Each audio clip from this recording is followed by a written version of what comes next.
everyone, Shanika Esparaz here, and today I'm excited to share more pearls on how to start your own practice. So last month I shared a video on step 1 and step 2 of opening your own practice. Number 1 is figuring out your practice's mission and identity, and number 2 is figuring out the patients and type of services you'd like to provide and patients you'd like to serve in your practice.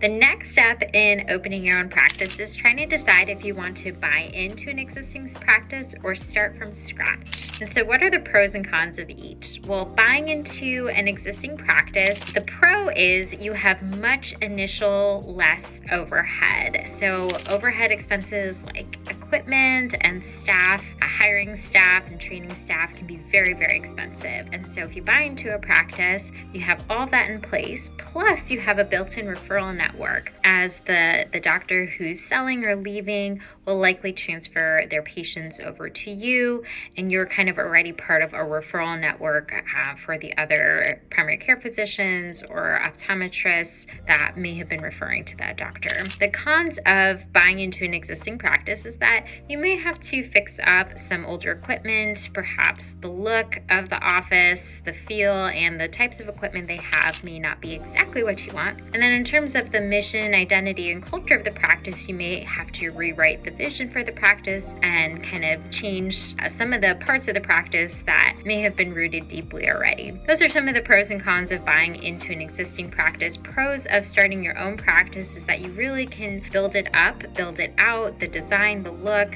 of the office. You get to buy new or lightly used equipment. You get to buy equipment that you want. The cons are it can be very, very expensive. On average, to open your own ophthalmology practice, it can be somewhere between $300,000 to $500,000. And clinically and surgically, your volumes may be a bit lower in the beginning because you are starting to build that referral basis. So I hope those pros and cons were helpful in your decision as you're thinking about opening up your own practice.